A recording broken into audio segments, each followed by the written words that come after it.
Science, Class 8, Chapter Crop Production and Management, Module 2, Agricultural Practices, Preparation of Soil. Hello friends, हमने previous module में discuss किया था crops के different types के बारे में, यानी खरीफ क्रॉप्स और रबी क्रॉप्स के बारे में. अच्छे से समझ आया था ना आपको? गुड. तो क्या आप इन क्रॉप्स को खरीफ और रबी क्रॉप्स में डिवाइड कर सकते हो? पैडी, व्हीट, मेज, पी, ग्राउंडनट और मस्टर्ड. अगर इन सभी क्रॉप्स को खरीफ और रबी क्रॉप्स में क्लासिफाई करें तो खरीफ क्रॉप कौन सी होंगी? बिल्कुल सही, पैडी, मेज, ग्राउंडनट, ये सभी हैं खरीफ क्रॉप्स, और व्हीट, पी और मस्टर्ड ये सभी हैं रबी क्रॉप्स. इसका मतलब आपको ये अच्छे से समझ आ गया है. तो चलिए आज हम डिस्कस करेंगे एग्रीकल्चरल प्रैक्टिसेस के बारे में.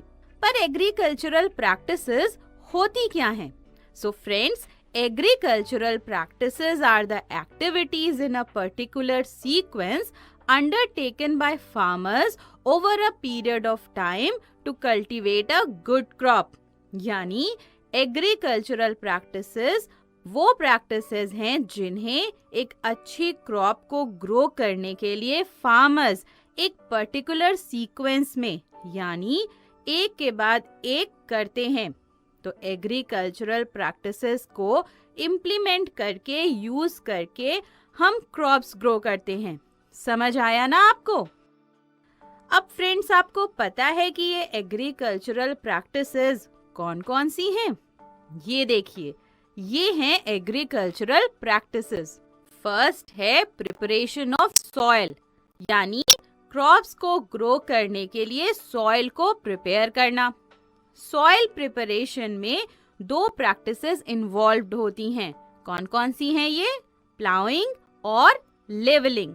उसके बाद आता है selection and sowing of seeds, यानी सीड्स को सेलेक्ट करना और उसके बाद सॉइल में उन्हें सो करना, बोना.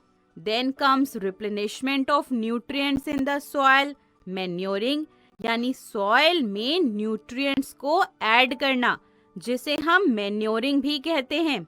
फिर आता है इरिगेशन, यानी क्रॉप प्लांट्स को वाटर प्रोवाइड करना.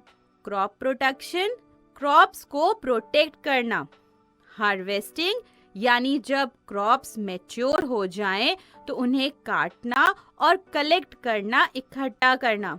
और लास्ट है स्टोरेज, जो भी क्रॉप प्रोड्यूस हमें ऑब्टेन हुआ है उसे स्टोर करना. तो ये सारी हैं एग्रीकल्चरल प्रैक्टिसेस. समझ आया ना आपको? एक बार फिर से लिस्ट कर लें. Preparation of soil, plowing and leveling, selection and sowing of seeds, replenishment of nutrients in the soil, manuring, irrigation, crop protection, harvesting and storage. अब फ्रेंड्स, हम इन सब एग्रीकल्चरल प्रैक्टिसेस के बारे में एक एक करके डिटेल में डिस्कस करेंगे. सबसे पहले बात करेंगे प्रिपरेशन ऑफ सॉइल की. तो फ्रेंड्स, कोई भी क्रॉप ग्रो करने का सबसे पहला स्टेप है preparation of soil. Preparation of soil is the first step of growing crops. It involves loosening and turning of soil. इसमें सॉइल को टर्न किया जाता है, यानी उल्टा पलटा जाता है और लूज किया जाता है. सॉइल प्रिपरेशन में दो स्टेप्स होते हैं. ये दो स्टेप्स हमने अभी डिस्कस किए थे, प्लाउइंग और levelling. Ploughing, what is ploughing? Ploughing क्या होती है? तो the process of loosening and turning of soil is called ploughing और टिलिंग. फ्रेंड्स, सॉइल को लूज करने की और उलट पलट करके ऊपर की सॉइल नीचे और नीचे की सॉइल को ऊपर करने को हम कहते हैं प्लाउइंग. और प्लाउइंग हम कैसे करते हैं? प्लाउइंग करते हैं by using a plough. Plough को यूज करके, ये प्लाव या तो बैलों का यानी बुल्स का एक पेयर कैरी करता है या फिर ये ट्रैक्टर से मूव होता है। Plowing is done by using a plow that is either drawn by a pair of bulls or driven by a tractor. Friends, plough के बारे में हम बाद में डिस्कस करेंगे। पहले बात करते हैं कि प्लाउइंग यानी सॉइल की लूजनिंग क्यों जरूरी है। तो friends, loosening of soil is important due to the following reasons. पहला रीजन है कि सॉइल जब लूज हो जाती है तो प्लांट की रूट्स सॉइल की लेयर्स में अंदर तक चली जाती हैं। Loose soil helps roots to penetrate deeper through the layers of the soil. और जब रूट्स सॉइल में अंदर तक चली जाती हैं तो प्लांट सॉइल में अच्छे से यानी फर्मली फिक्स हो जाता है, अटैच हो जाता है। So when roots penetrate deeper into the layers of soil, it helps to fix the plant more firmly. दूसरा है कि जब सॉइल लूज होती है तो सॉइल पार्टिकल्स के बीच में ज्यादा स्पेस होती है और ज्यादा स्पेस का मतलब उसमें ज्यादा एयर प्रेजेंट होगी। इससे क्या होगा? इससे क्रॉप प्लांट्स अच्छे से ब्रीथ कर पाएंगे।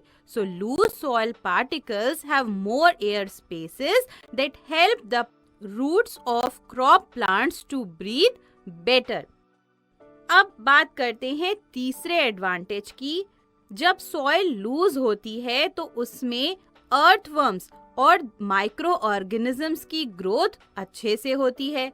Loose soil promotes the growth of earthworms and useful micro organisms. आपको पता है अर्थवर्म्स सॉइल में रहते हैं और सॉइल को टर्न और लूजन करते हैं और उसमें वो ह्यूमस भी ऐड करते हैं और इसी कारण से अर्थवर्म्स को फार्मर्स का फ्रेंड भी कहा जाता है। So earthworms live in soil, they turn and loosen the soil, they also add humus to the soil and thus they are called farmers friends. Friends, आपने प्रीवियस क्लासेस में पढ़ा है कि सॉइल में मिनरल्स, वाटर, एयर और कुछ living organisms भी होते हैं। ये हमने अभी डिस्कस किया कि सॉइल में माइक्रो ऑर्गेनिजम्स भी प्रेजेंट होते हैं। तो सॉइल में कुछ ऑर्गेनिजम्स होते हैं जो डेड प्लांट्स और एनिमल्स को डिकम्पोज करते हैं। डिकम्पोज करना यानी बॉडी को सिंपल सब्सटेंसेस में ब्रेक कर देना। इससे डेड ऑर्गेनिजम्स में जो न्यूट्रिएंट्स प्रेजेंट होते हैं वो सॉइल में रिलीज हो जाते हैं और प्लांट्स इन न्यूट्रिएंट्स को फिर से एब्जॉर्ब कर लेते हैं। क्या हुआ? The soil organisms decompose the dead plants and animals and various nutrients in the dead organisms are released back into the soil and these nutrients are again absorbed by the plants. अब क्योंकि soil की कुछ centimetres तक की top layer plant की growth को support करती है तो लूजनिंग और टर्निंग से न्यूट्रिएंट रिच सॉइल ऊपर की तरफ आ जाती है जिससे कि प्लांट्स इन न्यूट्रिएंट्स को यूज कर सकें। So loosening and turning of soil brings the nutrient rich soil to the top so that plants can use these nutrients again. Right? अब फ्रेंड्स, जो लूज सॉइल होती है वो ज्यादा पानी होल्ड कर सकती है और वो भी ज्यादा समय तक। इससे रूट्स ज्यादा वाटर एब्जॉर्ब कर सकती हैं। ये भी एक फायदा है लूजनिंग ऑफ सॉइल का। Loose soil particles hold more water for a longer duration and this helps the roots to absorb more water. Loose soil में manure और fertilizers easily mix हो जाते हैं और soil को lose करने की process में field से weeds को भी remove कर सकते हैं। समझ आया ना आपको? Loose soil mixes with manure and fertilizers more easily and loosening of soil helps to remove weeds from the field. तो फ्रेंड्स, समझ आया ना आपको कि कैसे loosening and turning of soil crops को ग्रो करने के लिए जरूरी है? तो फ्रेंड्स, हमने इस मॉड्यूल में जो भी कॉन्सेप्ट्स पढ़े हैं, चलिए एक बार हम जल्दी से मेन पॉइंट्स को रिवाइज कर लेते हैं। हमने सबसे पहले पढ़ा एग्रीकल्चरल प्रैक्टिसेस के बारे में। So agricultural practices are the activities in a particular sequence undertaken by farmers over a period of time to cultivate a good crop. The various agricultural practices are preparation of soil, plowing and leveling, selection and sowing of seeds, replenishment of nutrients in the soil, manuring, irrigation, crop protection, harvesting and storage. फिर friends हमने पढ़ा था preparation of soil के बारे में कि preparation of soil is the first step of growing crops. It involves two steps, plowing and leveling. The process of loosening and turning of the soil is called plowing or tilling, and plowing is done by a plow. Then friends, we discussed about the advantages of plowing. And what are these advantages? Loose soil helps roots to penetrate deeper through the layers of soil. Roots penetrate deeper into the layers and helps to fix the plant more firmly. Loose soil particles have more air spaces and it helps the roots of crop plants to breathe better. Loose soil promotes the growth of earthworms and microorganisms. Earthworms add humus to the soil. Soil organisms decompose the dead plants and animals and release the nutrients back into the soil. These nutrients are again absorbed into the soil. Loose soil particles hold more water for a longer duration. This helps the roots to absorb more water. Manure and fertilizers easily mix in loose soil. And friends, loosening of soil helps to remove weeds from the field also.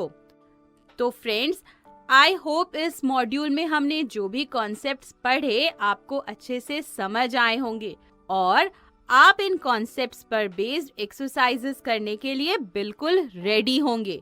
But